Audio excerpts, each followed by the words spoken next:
Hello dear students, welcome to easy notes. आज हम लोग स्टार्ट करने वाले हैं chapter number 8, that is electromagnetic waves. ठीक है, तो इलेक्ट्रोमैग्नेटिक वेव्स को सिर्फ एक लेक्चर में हम लोग खत्म कर सकते हैं। बहुत ही छोटा चैप्टर है और बहुत ही थियोरेटिकल इजी चैप्टर है। ठीक है, कंप्लीट थियरी है, तो गौर से सुनिएगा क्या क्या होता है इसमें। तो सबसे पहले बात करते हैं इंट्रोडक्शन, यानी इलेक्ट्रोमैग्नेटिक वेव्स है क्या। ये कई प्रकार के हो सकते हैं। इलेक्ट्रोमैग्नेटिक वेव्स अलग अलग टाइप के हो सकते हैं। तो अगर वो विजिबल लाइट के फॉर्म में होंगे तो उसकी वजह से हम लोग देख सकते हैं चीजों को। ओके, अगर वो इंफ्रारेड वेव्स के फॉर्म में होंगे तो हमारे एनवायरनमेंट को वार्म रखेंगे, यानी टेम्परेचर बढ़ाएगी हीट वेव्स के थ्रू। ठीक है, अगर वो रेडियो वेव्स के फॉर्म में होंगे तो टीवी चैनल, रेडियो प्रोग्राम वगैरह हम लोग देख सकते हैं। और बहुत सारे हैं, माइक्रोवेव्स है, एक्सरेज है, गामा रेज है, ऐसे बहुत सारे हैं जो हम लोग आगे पढ़ेंगे। ठीक है, तो अब इंट्रोडक्शन के लिए इतना ही काफी है। उससे पहले सबसे पहले हम लोग ये देख लेते हैं कि व्हाट इज डिस्प्लेसमेंट करंट। तो सबसे पहले हम लोगों ने क्या पढ़ा, एक चार्ज के बारे में जब पढ़ा तो हम लोगों ने देखा कि इलेक्ट्रोस्टैटिक में एक स्टैटिक चार्ज के ऊपर फोर्स लगता था। कौन सा फोर्स? Electrostatic force. वहां पे एक फील्ड जनरेट होती थी जिसको हम लोग कहते थे इलेक्ट्रिक फील्ड। ठीक है, अच्छा आगे बढ़े, मतलब फोर्थ चैप्टर में हम लोगों ने देखा कि एक मूविंग चार्ज अगर होगा जो कि कांस्टेंट वेलोसिटी से मूव हो रहा होगा तो उसके ऊपर लगेगा दूसरा फोर्स, मैग्नेटिक फोर्स। तो उसकी वजह से जनरेट होगी क्या? मैग्नेटिक फील्ड जनरेट होगी उधर। ओके, अब अगर एक्सेलरेटिंग चार्ज होगा, मतलब चार्ज अगर मूव हो रहा होगा विद एक्सेलरेशन, तो तब क्या लगेगा? तब दोनों फील्ड लगेंगे, electric field as well as magnetic field, जिसकी वजह से इलेक्ट्रोमैग्नेटिक वेव्स प्रोड्यूस होंगी, क्योंकि हम लोग डिटेल में पढ़ेंगे अभी। अच्छा, उससे पहले डिस्प्लेसमेंट करंट का फैक्टर आया कहां से, राइट? ये कॉन्सेप्ट आया कैसे? तो हम लोगों ने इसमें देखा था कि ईएमआई चैप्टर में इलेक्ट्रिक फील्ड में चेंज आने की वजह से, राइट, सॉरी मैग्नेटिक फ्लक्स में चेंज आने की वजह से इलेक्ट्रिक फील्ड का जनरेशन होता है। जैसे कि हम लोगों ने देखा था E is equal to d phi by D t. ये फाई कौन सा था? मैग्नेटिक फील्ड वाला था। और ये E क्या है? E is nothing but potential, EMF, right? हाँ, तो इसको मैं E डॉट डी एल लिख सकता हूँ। मतलब मैग्नेटिक फ्लक्स में चेंज होने की वजह से इलेक्ट्रिक फील्ड प्रोड्यूस हुई। क्या ऐसा हो सकता है कि अगर इलेक्ट्रिक फ्लक्स में चेंज हुआ तो मैग्नेटिक फील्ड प्रोड्यूस हो सकता है, राइट? ऐसा हो सकता है या नहीं हो सकता है, यही जानने के लिए मैक्सवेल ने इस करंट का ये क्या है। ठीक है, तो मैक्सवेल इसी पे रिसर्च कर रहे थे, तो उसे पता चला कि हाँ ऐसा हो सकता है। तो वहां पे हम लोगों को डिस्प्लेसमेंट करंट का कॉन्सेप्ट पता चला। कैसे? देखते हैं। मान लो ये मेरे पास दो कैपेसिटर्स है। ठीक है, इन दो कैपेसिटर्स को मैंने एक एसी से जोड़ दिया। ठीक है, अब यहाँ पे जो पोटेंशियल होगा वो क्या होगा? This potential will V is equal to V naught sine omega t. मतलब टाइम के साथ साथ चेंज हो रहा है, यानी alternating voltage, right? Alternating voltage. तो अब यहाँ पे करंट का पास होगा, राइट? यहाँ से क्या होगा? करंट निकलेगा आई। तो जब करंट निकलेगा तो यहाँ पे चार्ज डेवलप होगा। अच्छा, मान लेते हैं कि इधर प्लस क्यू चार्ज डेवलप हुआ है, तो ऑब्वियस है इधर माइनस क्यू चार्ज डेवलप होगा। ओके सर, हाँ। तो अब क्या होता है, पहले इनिशियली फर्स्ट हाफ साइकिल में इधर पॉजिटिव चार्ज होगा, बाद में इधर नेगेटिव होगा। First half cycle. Second half cycle की अगर बात करूं तो इधर नेगेटिव होगा बट इधर पॉजिटिव होगा। मतलब अंदर की तरफ जो है इलेक्ट्रिक फील्ड जनरेट होगी। ऑब्वियसली राइट, पॉजिटिव से नेगेटिव है तो इधर भी एक इलेक्ट्रिक फील्ड जनरेट होगी। कहां से? यहां से यहां तक इलेक्ट्रिक फील्ड जनरेट होगी। ओके, तो करंट का जनरेशन भी होगा, राइट? इलेक्ट्रिक फील्ड जनरेट हो रही है तो वहां पे फ्लक्स चेंज हो रहा होगा। अच्छा, करंट कैसे जनरेट होगा बताता हूँ। फ्लक्स चेंज हो रहा होगा क्योंकि electric field is changing. Electric field कैसे चेंज हो रही है? देखो, अब यहाँ पे Q is equal to CV की अगर बात करूं तो V चेंज हो रहा है विद रिस्पेक्ट टू टाइम, तो Q भी चेंज हो रहा होगा ऑब्वियसली। हाँ, सो E इज इक्वल टू हम लोगों ने पढ़ा है कि एक कैपेसिटर के लिए सिग्मा बाई एप्सिलॉन नॉट होता था, एक कंडक्टर के लिए। तो what is sigma? Sigma is Q by A epsilon not. अगर Q चेंज हो रहा है तो जाहिर है कि इलेक्ट्रिक फील्ड भी क्या हो रही होगी? चेंज हो रही होगी।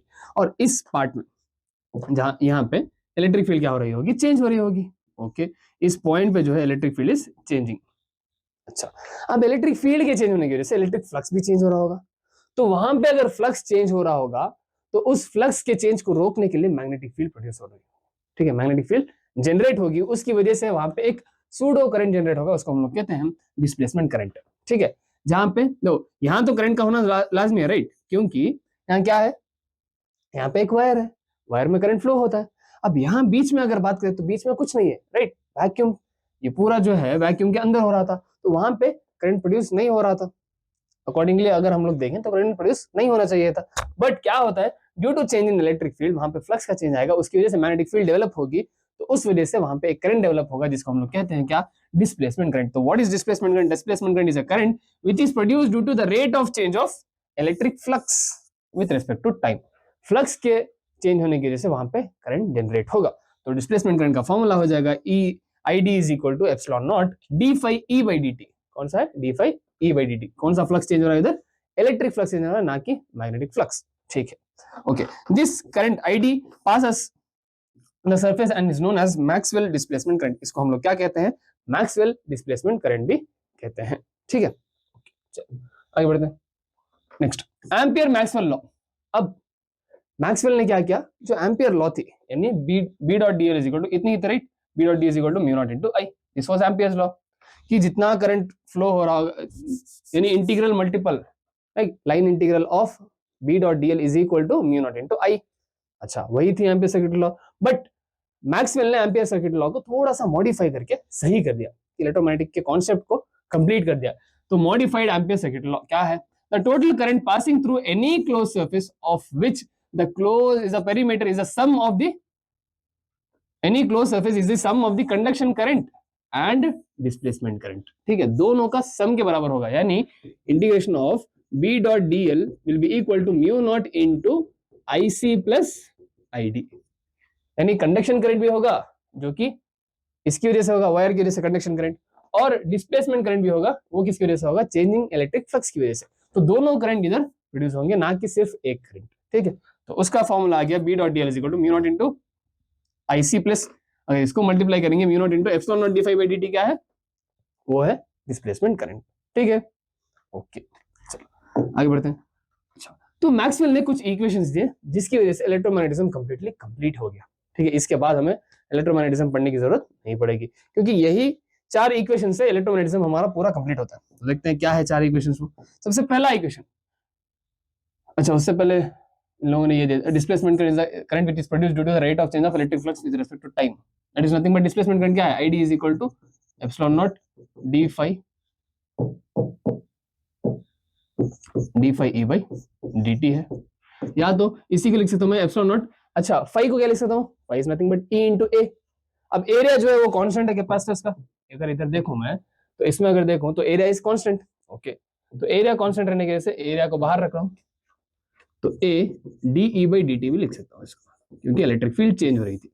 तो ये एक नया फॉर्मूला आ सकता है डिस्प्लेसमेंट का। अच्छा, अब देखते हैं कि मैक्सवेल के इक्वेशंस क्या क्या होंगे। ठीक है, ये डिस्प्लेसमेंट करने की बात करें। अब मैक्सवेल के इक्वेशन क्या क्या है? सबसे पहला इक्वेशन है E dot d s is equal to q by epsilon naught. What is that? E dot d s. E dot d s को क्या बोल सकता हूं मैं? फ्लक्स। कौन सा flux? Electric flux is nothing but q by epsilon naught. This equation represent the Gauss law in electrostatic, जो हम लोगों ने पढ़ रखी है। ओके सर, हो गया सबसे पहला वाला। दूसरा इक्वेशन है B dot D L is equal to 0। ये इक्वेशन भी इंपॉर्टेंट था। क्यों इंपॉर्टेंट था? क्योंकि इसी से हमें पता चला कि जो मैग्नेट्स है वो मोनोपोल में एग्जिस्ट नहीं करते, हमेशा डाइपोल में एग्जिस्ट करते हैं, जिसकी वजह से जो क्लोज सरफेस के अंदर अगर मैग्नेट रखेंगे तो उसके थ्रू पास होने वाला फ्लक्स क्या हो जाएगा? 0, यानी B dot ds will be 0। This equation is considered as Gauss law in magnetism. It states that the net magnetic flux through the surface is 0। सही है, ओके। नेक्स्ट बात करते हैं E dot dl is equal to d phi by dt। अब ये क्या है? ये कहां पढ़ा है हम लोगों ने? ये पढ़ा है फैराडेज लॉ में। Faraday's law of electromagnetic induction में 2 लॉस पढ़ी थी हम लोगों ने। सबसे पहली लॉ क्या थी? जब भी मैग्नेटिक फ्लक्स में चेंज आएगा वहां पे एक ईएमएफ इंड्यूस होगा, और उस ईएमएफ की वैल्यू कितनी होगी? EMF will be equal to d phi by D t के बराबर होगी। वही यहाँ पढ़ रहे हैं। ईएमएफ को हम लोग क्या बोल सकते हैं, यानी पोटेंशियल को क्या बोल सकते हैं? ई डॉट डीएल बोल सकता हूं मैं। Integration of E dot dl is equal to d phi by D T. कौन सा फ्लक्स है इधर? इधर है मैग्नेटिक फ्लक्स। ठीक है, D phi by D t. So this equation is considered Faraday's law of electromagnetic induction. This law relates the electric field with changing magnetic flux. मतलब magnetic flux के चेंज होने की वजह से इलेक्ट्रिक फील्ड जनरेट हुई थी। उसी तरह इस चैप्टर में हम लोग ये देखा है कि इलेक्ट्रिक फ्लक्स में चेंज होने की वजह से मैग्नेटिक फील्ड भी जनरेट हो सकती है, जैसे कि इस तरह से B dot D L is equal to mu naught into IC plus ID। What is ID here? ID is epsilon naught d phi E by dt। ये क्या हो जाएगा हमारा? ID। This equation is represent the Ampere Maxwell law, दोनों को मिला के, और generalised form of Ampere's law, यानी मॉडिफाइड एम्पियर्स लॉ भी कह सकते हैं। ठीक है, easy. This completes the electromagnetism. ठीक है, अब मतलब पूरी थियरी को कंप्लीट करना है। अब देखते हैं what are electromagnetic waves. Waves के बारे में पढ़ते हैं।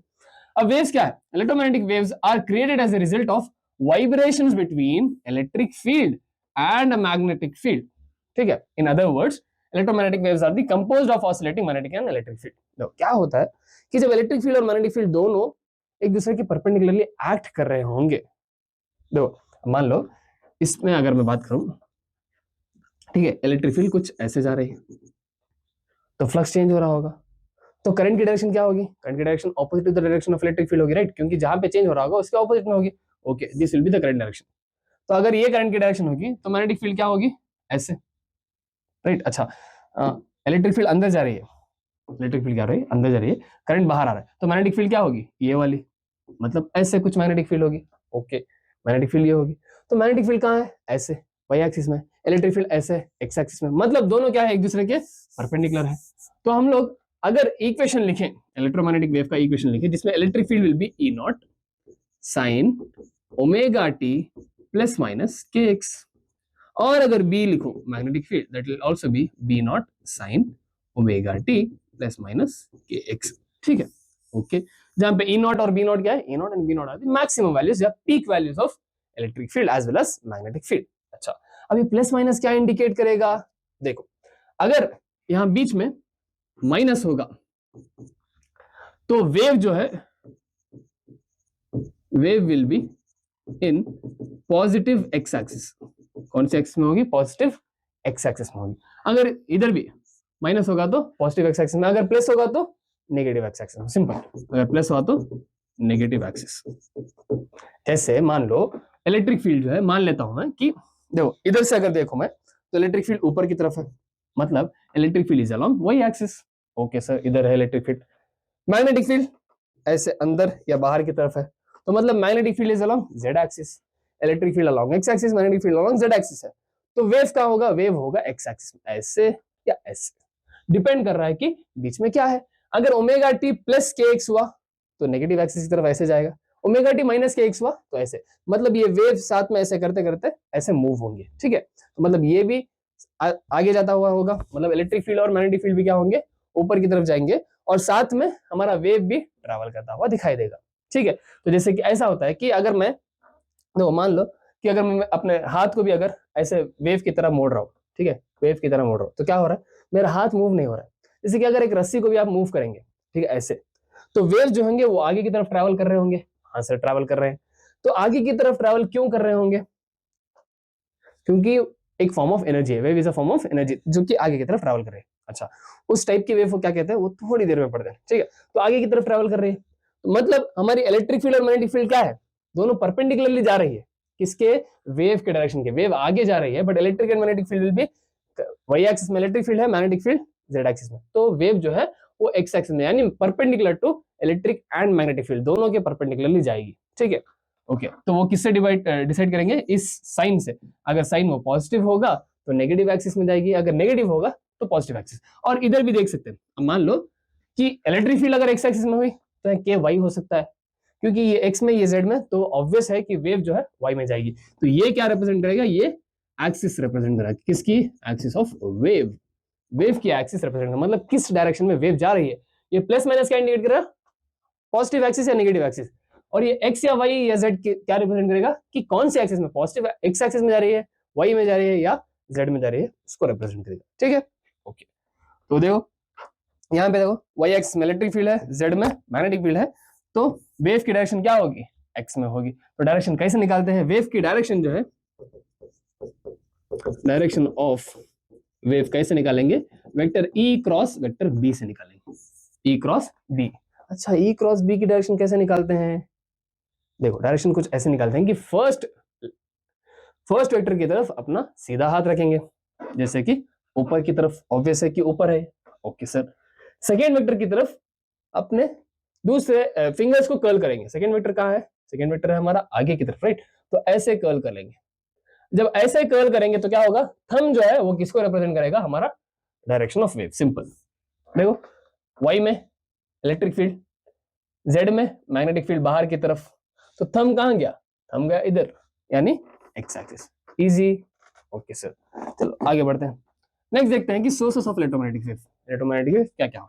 सबसे पहले मैंने कहा था कि resting charge producers only electric field, uniformly moving charge producers both electric field and magnetic field. Done. Accelerating charge produce electromagnetic waves. Accelerating charge की वजह से क्या होगा? इलेक्ट्रोमैग्नेटिक वेव्स प्रोड्यूस होंगे। ये आपको एमसीक्यूज में भी पूछा जा सकता है कि इलेक्ट्रोमैग्नेटिक वेव्स कैसे प्रोड्यूस होता है, बाय एन एक्सेलरेटिंग चार्ज। ठीक है, ओके।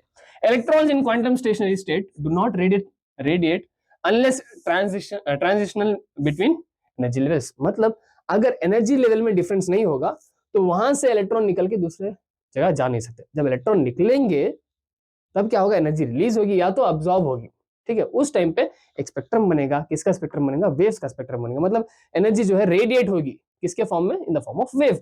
ठीक है, तो वो कब होगा जब एनर्जी लेवल्स में ट्रांजिशन होगा, मतलब एनर्जी लेवल में अगर डिफरेंस होगा तब। अगर नहीं होगा तो स्टेशनरी स्टेट में रेडिएट नहीं करते, मतलब इसीलिए स्टेशनरी स्टेट में सिर्फ इलेक्ट्रिक फील्ड होती है। ठीक है, ओके। एन इलेक्ट्रोमैग्नेटिक वेव यानी एक्सरे की बात कर रहे हैं, is produced when a high speed of electron enters a target with high atomic weight. ठीक है, तो एक टारगेट है जो कि हाई एटॉमिक वेट का है, उसके ऊपर फुल स्पीड से आके अगर एक इलेक्ट्रॉन हिट किया तो वहां पे कौन से रेज जनरेट होंगे, कौन से रेज प्रोड्यूस होंगे, एक्स रेज। गामा रेज का प्रोड्यूस होता है during the D excitation of the nucleus in the radioactivity. मतलब रेडियोएक्टिविटी क्या है आगे पढ़ेंगे न्यूक्लियस चैप्टर में, न्यूक्लियर चैप्टर में। तो डी एक्साइटेशन ऑफ न्यूक्लियस मतलब न्यूक्लियस जो है वो तोड़ेंगे या बनाएंगे, तो उस टाइम पे जो एनर्जी रिलीज होगी that will be in the form of gamma rays. ठीक है, ओके। और सारे बहुत सारे हैं, वो आगे पढ़ेंगे इन लोगों के बारे में डिटेल में। चलो, नेचर ऑफ इलेक्ट्रोमैग्नेटिक वेव्स देखते हैं। सबसे पहले electromagnetic waves travel in a free space eight a speed of c. What is c? c is the speed of light. Speed of light कितनी होगी, ये होगी 3 × 10⁸ मीटर पर सेकेंड। ठीक है, ओके। तो c की वैल्यू क्या है, c की वैल्यू है 1/√μ0 × ε0। What is μ0 and ε0?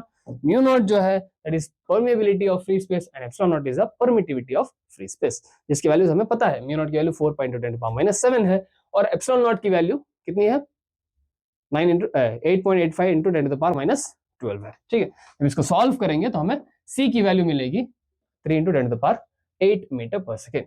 Okay, electromagnetic waves do not require a medium for propagation. Right, सही है, क्योंकि वहां पे उन लोगों को ट्रैवल करने के लिए मीडियम की जरूरत नहीं है, वो in the form of waves. यानी कुछ ऐसे वेव्स होते हैं जिसको मीडियम की जरूरत नहीं होती, वैसे वेव्स को हम लोग कहते हैं नॉन मैकेनिकल वेव्स। ठीक है, non mechanical waves does not require any medium, do not require any medium for propagation. Okay, E and B oscillate in the phase and are mutually perpendicular as well as perpendicular to the direction of propagation. ये हम लोगों ने पहले ही पढ़ रखा है कि E और B जो है एक दूसरे के परपेंडिकुलर होंगे और perpendicular to the direction of wave भी होंगे। अच्छा, और ये क्या है, oscillate in the same phase। oscillate in the phase बोलने का मतलब है कि मतलब जब E मिनिमम होगा तो B भी मिनिमम होगा, जब E मैक्सिमम होगा तो B भी मैक्सिमम होगा।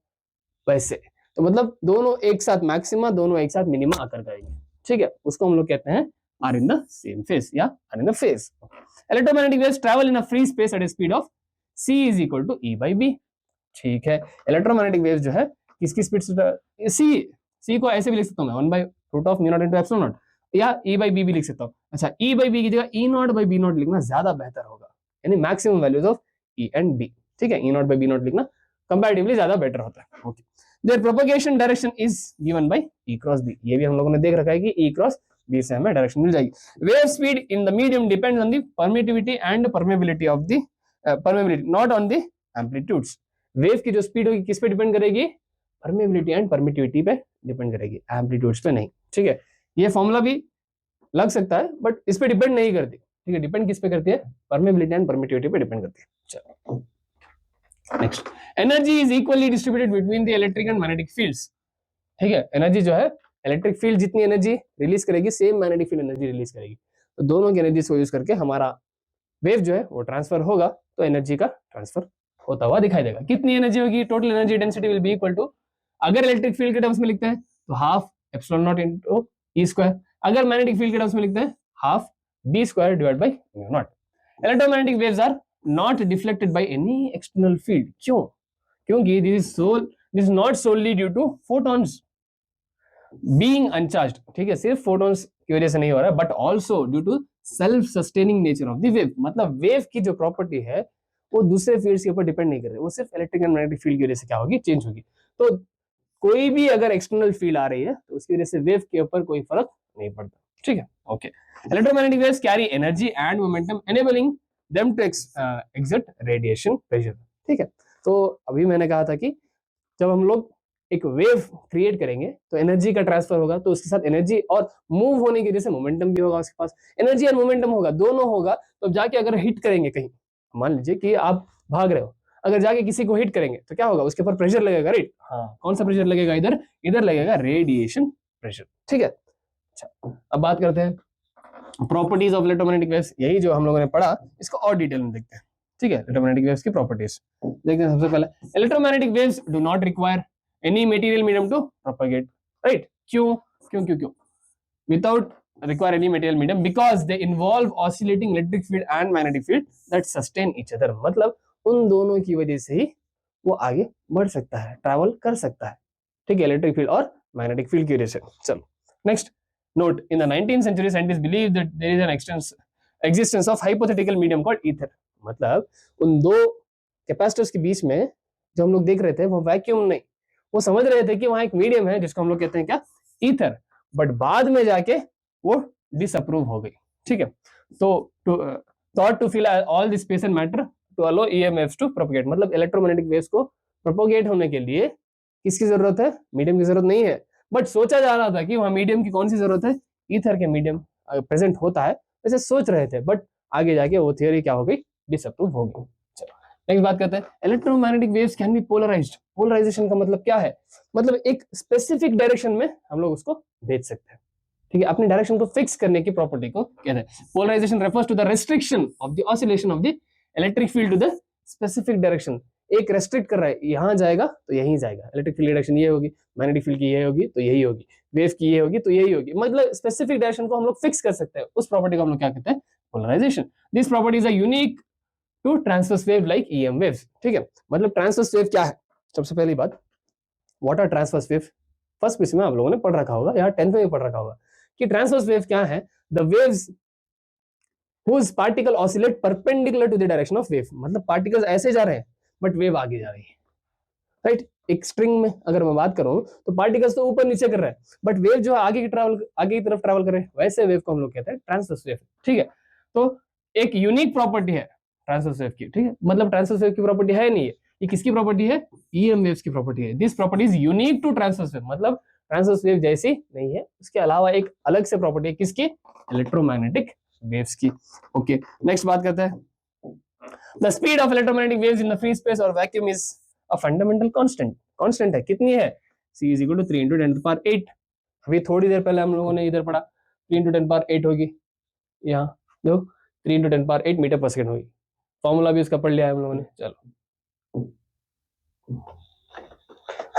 This speed depends on the permittivity and permeability of free space, और उसका फॉर्मूला हो जाएगा c is equal to 1 by root of mu naught by epsilon naught। चलो, electromagnetic waves carry energy and momentum, ये भी हम लोगों ने पढ़ रखा है। Electromagnetic wave have energy density due to the presence of oscillating electric field and magnetic field. उसकी वजह से क्या होगी? एनर्जी जनरेट होगी और एनर्जी इक्वली डिस्ट्रीब्यूट होगी, ये भी पढ़ा था हम लोगों ने थोड़ी देर पहले। हाँ, तो when electromagnetic waves encounter a charge in a plane perpendicular to the propagation direction, these charges are said to sustain motion. उसके अंदर मोशन आएगा, आने के बाद एक्वायरिंग मोमेंटम एंड एनर्जी, उसके पास एनर्जी डेवलप होगी। तो उस वजह से द रिलेशनशिप बिटवीन, अच्छा पहले तो रिलेशनशिप देख लेते हैं, क्या हो जाएगा? P is equal to U by C। What is P? P is momentum is equal to U by C। U क्या है? U is nothing but energy। U क्या है? energy, ठीक है। मोमेंटम टू कंप्लीट एब्जॉर्प्शन, अगर completely absorption हो रहा है तो उस टाइम मोमेंटम कितना होगा? U by C। अब देखते हैं कि रेडिएशन प्रेशर कितना होता है। Electromagnetic waves exert pressure. क्यों होगा? मैंने कहा था कि अगर एक चार्ज है वो मूव हो रहा है एक्सेलरेशन के साथ, तो उसके पास मोमेंटम भी हो रहा और एनर्जी भी होगी, तो उस वजह से वो जाके कहीं टकराएगा। जो since electromagnetic waves carry momentum, they exert radiation pressure on the surface upon interaction. मतलब जैसे ही टकराएगा तो प्रेशर जनरेट होगा। This is specially significant in phenomena like solar cells and light matter interactions. उस टाइम पे ये रेडिएशन प्रेशर हम लोग detail में पढ़ेंगे और आगे भी पढ़ेंगे dual nature of matter and radiation chapter में, ठीक है। चलो, intensity of electromagnetic waves. What is intensity? Intensity is nothing but energy per unit area per unit time. मतलब एक यूनिट एरिया से कितनी एनर्जी पास हो रही है एक सेकंड में, उसको हम लोग क्या कहते हैं? इंटेंसिटी। तो intensity of electromagnetic waves is proportional to the average energy density, जो हम लोग पीछे पढ़ रहे थे। तो I is equal to C into mu average होगा। एवरेज एनर्जी डेंसिटी कितनी थी? Half epsilon naught into E square, या तो half B square by mu naught, यही थी राइट। हाँ चलो अब देखते हैं इलेक्ट्रोमैग्नेटिक स्पेक्ट्रम। क्या है इलेक्ट्रोमैग्नेटिक स्पेक्ट्रम? देखो सिंपल चीज मैं बताता हूं आपको क्या होगा। हम लोगों ने पढ़ा था कि इलेक्ट्रोमैग्नेटिक वेव चार्ज जो है एक्सीलरेट कब होगा? जब दो एनर्जीज लेवल के बीच में ट्रांजिशन होगा, यानी डिफरेंस होगा। तो जब ट्रांजिशन हो रहा है higher level to lower level या तो lower to higher, energy radiate होगी या तो ऑब्जर्व होगी। जब एनर्जी रेडिएट हो रही होगी कब? जब हायर से लोअर आएगा राइट, तब एनर्जी रेडिएट हो रही होगी in the form of wave. तो एक नहीं ऐसे कई तरह के वेव्स प्रोड्यूस होंगे। क्यों? क्योंकि वेवलेंथ अलग अलग होती है सबकी, हर वेव की वेवलेंथ क्या होती है? अलग अलग, और हर एनर्जी क्या होगी? डिफरेंस। तो एनर्जी अगर डिफरेंस होगी तो एनर्जी का फॉर्मूला क्या है? E is equal to H C by lambda. H और सी कांस्टेंट है तो energy is inversely proportional to lambda. मतलब जितना ज्यादा एनर्जी का डिफरेंस होगा उतना कम वेवलेंथ होगा। ओके तो वेवलेंथ की वजह से, अलग अलग वेवलेंथ होने की वजह से अलग अलग टाइप के वेव्स प्रोड्यूस होंगे। उस उन सबको जब मिला के देखेंगे उसको हम लोग क्या कहेंगे? Electromagnetic spectrum. ठीक है चलो आगे देखते हैं हमारे पास कितने टाइप के वेव्स हैं। तो सबसे पहले इलेक्ट्रोमैग्नेटिक स्पेक्ट्रम में ये 7 टाइप के वेव्स आते हैं। सबसे पहला gamma, X rays, UV rays, visible, infrared rays, microwaves and radio waves. ठीक है ओके चलो अब देखते हैं टाइप ऑफ वेव। सबसे पहला गामा वेव्स की अगर बात करें तो इसका वेवलेंथ जो होगा लेस देन 10⁻³ मीटर होगा, और फ्रीक्वेंसी जो होगी 10⁻18 से 10⁻22 हर्ट्ज तक होगी। मतलब जिसका वेवलेंथ सबसे कम होगा उसकी फ्रीक्वेंसी सबसे ज्यादा होगी।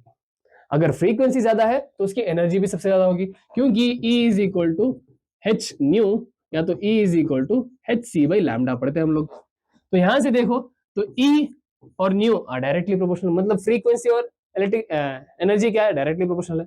एनर्जी और वेवलेंथ क्या है? Inversely proportional. तो जैसे जैसे हम लोग नीचे आते रहेंगे वेवलेंथ बढ़ेगा, एनर्जी घटेगी और फ्रीक्वेंसी भी घटती जाएगी जैसे जैसे हम लोग ऊपर से नीचे आएंगे। तो मतलब gamma rays have more energy and radio waves have less energy.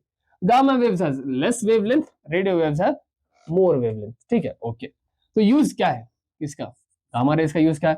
Treatment of cancer में यूज होता है, स्टेरिलाइजेशन ऑफ मेडिकल इक्विपमेंट में यूज होता है। ओके प्रोडक्शन कैसे प्रोड्यूस होता है? रेडियो एक्टिव डीके से। ठीक है जब रेडियो एक्टिव डीके होता है मतलब न्यूक्लियर फिजन या फ्यूजन होता है उस टाइम पे ये प्रोड्यूस होता है। Next X-rays. एक्सरेज की बात करें तो इसका वेवलेंथ जो होगा 1 नैनोमीटर से 10⁻³ नैनोमीटर के बीच में होगा, और फ्रीक्वेंसी क्या होगी? 10⁻16 से 18 हर्ट्ज तक होगी। यूजेस क्या है? Detect fractures in the bone right. हमें जब भी कोई प्रॉब्लम होती है हम लोग एक्सरे लेते हैं कि क्या हुआ है, बोन में फ्रैक्चर हुआ है, क्या हुआ है। और ट्रीटमेंट ऑफ कैंसर वहां भी यूज होता है। नेक्स्ट ये कैसे प्रोड्यूस होगा? एक्सरे ट्यूब या इनर्शियल इलेक्ट्रॉन से प्रोड्यूस होता है, जो कि आप लोगों ने केमिस्ट्री में एटॉमिक स्ट्रक्चर में पढ़ रखा होगा, या तो हम लोग एटम चैप्टर में पढ़ेंगे। ठीक है यूवी रेज उसकी वेवलेंथ होगी 400 into 400 नैनोमीटर टू 1 नैनोमीटर, और फ्रीक्वेंसी है 10⁻14 to 16 हर्ट्ज। और ये कहाँ यूज होगी? Sterilisation of medical instrument and LASIK eyes surgery. Eyes की अगर सर्जरी करानी है लासिक सर्जरी तो वहां पे भी यूवी रेस यूज करते हैं। कैसे होता है? ट्रांजिशन ऑफ इनर्शियल इलेक्ट्रॉन्स, उनकी वजह से यूवी रेस प्रोड्यूस होते हैं, और सन से भी यूवी रेस प्रोड्यूस होते हैं। ओके चलो विजिबल रेस हम लोग देख सकते हैं राइट, विब और साथ पढ़े हैं right, VIBGYOR violet, indigo, blue, green, yellow right, ये हम लोगों ने पढ़ रखा है। ये कहां से कहां तक हो गया? 700 to 400 नैनोमीटर। ठीक है 700 किसका होगा? ये होगा रेड का। 400 किसका होगा? ये होगा वायलेट का। राइट याद रखना है कि 700 सबसे ज्यादा किसका होता है? रेड का, और सबसे कम किसका होता है? वायलेट का। और उसका वेवलेंथ फ्रीक्वेंसी का रेंज ये होगा। अब यूजर्स क्या है? We are able to see the world through the visible rays, इन्हीं की वजह से हम लोग देख पा रहे हैं। कैसे? ट्रांजिशन ऑफ इलेक्ट्रॉन से ये भी प्रोड्यूस होता है। नेक्स्ट इंफ्रारेड वेव्स क्या है? 1 मिलीमीटर टू 700 नैनोमीटर होंगे, और इसका फ्रीक्वेंसी क्या होगी? 10⁻11 to 10⁻14 हर्ट्ज। ये नाइट विजन कैमराज या टीवी रिमोट्स में यूज होता है। ठीक है क्योंकि क्लियरली देखने के लिए। Okay vibrations of atoms and molecules में ये काम आएंगे। नेक्स्ट बात करते हैं माइक्रोवेव्स, जिसका वेवलेंथ होगा 0.1 मीटर टू 1 मिलीमीटर के बीच में, और फ्रीक्वेंसी होगी 10⁻19 to 10⁻11 हर्ट्ज की। अब ये कहां कहां यूज होते हैं माइक्रोवेव्स? पहला तो ओवन्स में, और रेडार सिस्टम राइट, और मोबाइल कम्युनिकेशन में। ठीक है टेलीफोन में, मोबाइल में, वो उसमें भी हम लोगों को क्या यूज होता है? माइक्रोवेव्स यूज होता है। नेक्स्ट कैसे प्रोड्यूस होता है? Klystron wave of magnetron value. ठीक है मैग्नेट्रॉन वैल्यू से हम लोग इसको, मैग्नेट्रॉन वॉल्व से हम लोग इसको प्रोड्यूस कर सकते हैं। नेक्स्ट आता है हमारा रेडियो वेव्स, इसका वेवलेंथ सबसे ज्यादा होगा, यानी 0.1 मीटर से भी ज्यादा, और फ्रीक्वेंसी सबसे कम होगी 10⁻5 to 10⁻9 हर्ट्ज। ये कहाँ होगा, रेडियो, टीवी या रेडार सिस्टम, बहुत सारी जगह ये यूज होंगे, यानी कम्युनिकेशन पर्पस के लिए रेडियो वेव्स हमारे यूज होंगे। ये कैसे प्रोड्यूस होंगे, rapid acceleration of electrons in areas, मतलब एयर में रैपिड एक्सीलरेशन ऑफ इलेक्ट्रॉन्स होने की वजह से रेडियो वेव्स प्रोड्यूस होते हैं। तो ये थे हमारे types of electromagnetic waves, right. और ये इलेक्ट्रोमैग्नेटिक स्पेक्ट्रम इसी को कहते हैं। टोटल वेव्स को जब एक जगह कहेंगे तो इसको हम लोग क्या कहेंगे, इलेक्ट्रोमैग्नेटिक स्पेक्ट्रम। तो इस चैप्टर में बहुत छोटा चैप्टर है, हम लोगों ने देखा कि डिस्प्लेसमेंट करंट क्या होता है, कैसे प्रोड्यूस होता है, फिर मैक्सवेल के इक्वेशंस देखे, उसके बाद प्रॉपर्टीज ऑफ इलेक्ट्रोमैग्नेटिक वेव्स देखे और सोर्सेस देखे थे, राइट। और उसके बाद हम लोगों ने देखा कि इलेक्ट्रोमैग्नेटिक स्पेक्ट्रम क्या होता है। तो बस यही था इस चैप्टर में। मिलते हैं नेक्स्ट चैप्टर में, जिसमें हम लोग पढ़ेंगे रे ऑप्टिक्स के बारे में, एक नया कंप्लीट टॉपिक होगा। यहाँ पे इलेक्ट्रोमैग्नेटिज्म आपका खत्म होता है, अब नेक्स्ट ऑप्टिक्स स्टार्ट होगा, रे ऑप्टिक्स, वेव ऑप्टिक्स, उसके बाद देखेंगे हम लोग मॉडर्न फिजिक्स में। ठीक है, तो मिलते हैं नेक्स्ट चैप्टर में, तब तक के लिए पढ़ते रहिए और डाउनलोड कीजिए इजी नोट्स आपको। Bye bye.